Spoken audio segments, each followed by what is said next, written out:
Inhale. Think of your lungs expanding in all directions. Exhale slowly down the front midline. Inhale, fill the lungs front, back, side to side, up and down. And then the palms face down at the top. You connect with your crown point. Keep the crown point lifting. Drop your shoulders, lengthen the neck. Bend the knees slightly without bending at the waist. Just put some air into the knees. Relax the front of the hip, the quads, and dilate open the feet as you sink down. You're sinking down without bearing down. So you want to engage your deep core muscles.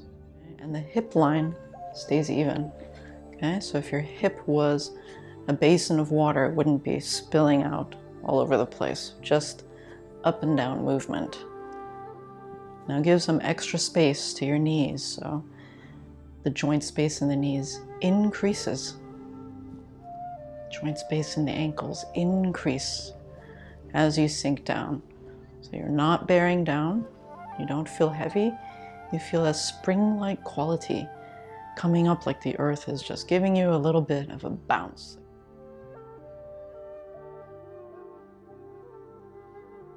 That brings joy. That brings enlightenment, that brings some sort of insight or just an endorphin rush, and it feels good in your body. You have to remember that Taiji is martial arts. So it's not just a philosophy, it's not just some mental construct, it's not an idea, it's not chi dancing, it's not stretching. It's all of those things, and it's martial arts. Martial without the arts is just combat, battle.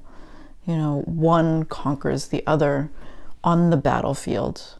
The arts part is something about warriorship that adds to life and culture. It's philosophy embodied, it's Taoist philosophy embodied, and all martial arts is about relationships. It's relational, right? So sometimes conflict comes to you. You can't help it. Even if you're not looking for it, you're just going along your way. Sometimes conflict comes to you. So how are you going to deal with it? The more mature martial artists, they learn to de-escalate. They learn to de-escalate aggression and de-escalate tension and conflict itself. And this is how the martial artist goes from the battlefield and becomes a sage. So when we're talking about Taiji, again, we want to be harmonizing yin and yang. Yin and yang forces, they appear to be contrasting, and some people think oppositional. But really, yin and yang are just two sides of the same coin.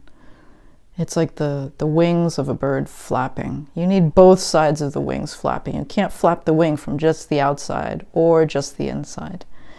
Both of the sides of the wings need to have an embodied tone, physically, mentally. There has to be some sort of connection there so that the inside and the outside of the wings are activated at all times. And that's how we can move forward.